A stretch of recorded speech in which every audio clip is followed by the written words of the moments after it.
Alors bonjour et bienvenue. Aujourd'hui, on va s'attaquer à un sujet qui intéresse beaucoup de chefs d'entreprise, comment transformer la trésorerie qui dort sur le compte de sa société en un véritable patrimoine personnel et bien sûr, le faire de la manière la plus intelligente possible d'un point de vue fiscal. La question, elle est là posée noir sur blanc. Imaginez un instant, et si tout cet argent, cette trésorerie d'entreprise, pouvait devenir la source de revenus personnels de demain, mais sans se faire matraquer par les impôts. C'est vraiment le casse-tête de beaucoup de dirigeants. Et justement, la source qu'on explore ensemble aujourd'hui, elle propose une réponse assez fascinante. Allez, on entre dans le vif du sujet. Il existe une stratégie d'investissement particulièrement astucieuse pour ça. On va lever le voile sur un mécanisme qui s'appelle le démembrement. Un mot qui peut paraître un peu technique, mais vous allez voir, l'idée est lumineuse. Alors voilà, la solution, c'est ce qu'on appelle le démembrement de propriété. Et dans le cas qui nous intéresse, on l'applique à un investissement immobilier bien connu, les SCPI. L'idée de base, elle est toute simple en fait. On va venir séparer, scinder en deux le droit de propriété, mais attention, de façon temporaire. Pour que ce soit bien clair, l'image de l'arbre fruitier est parfaite. Imaginez, d'un côté, il y a une personne qui va acheter le droit de cueillir tous les fruits de l'arbre, donc de toucher les revenus, pendant, disons, 10 ans. Et de l'autre côté, une deuxième personne achète l'arbre en lui-même, le tronc, les branches, mais sans avoir le droit de toucher aux fruits pendant ces 10 ans. Et la magie, c'est qu'au bout des 10 ans, celui qui a acheté l'arbre récupère tout, l'arbre et tous les fruits qu'il produira à l'avenir. Simple, non? Et c'est exactement ce qui se passe ici. On a deux acheteurs avec deux rôles bien distincts. La société, elle, va acheter l'usufruit. C'est les fruits de notre arbre, donc concrètement, les revenus locatifs. Pendant une période donnée, 5, 10 ans, tous les loyers tombent dans la trésorerie de l'entreprise.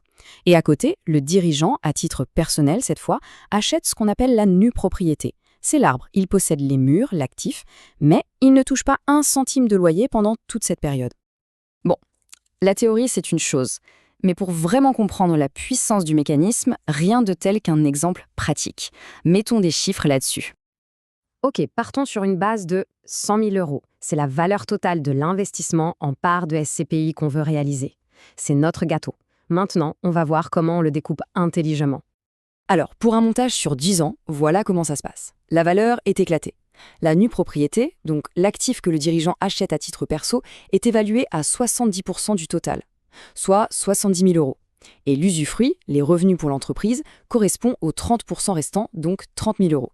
Et là, il faut bien voir le truc. Le dirigeant met 70 000 euros sur la table pour acquérir un bien qui, lui, en vaut 100 000.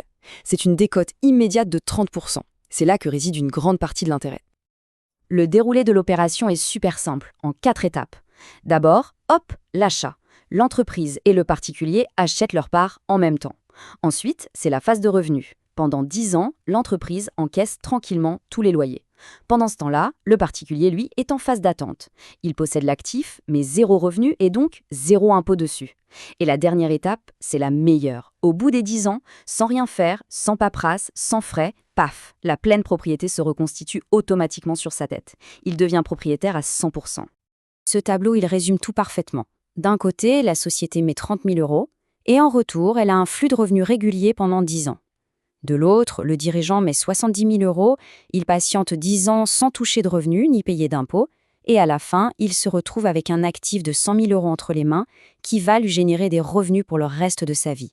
C'est un transfert de richesse de l'entreprise vers le patrimoine personnel vraiment, vraiment bien pensé. Ok, mais alors concrètement, comment ce patrimoine futur se construit-il? Jetons un œil sur le long terme pour voir la récompense au bout de ce parcours de 10 ans. Cette chronologie, c'est l'histoire de l'investissement.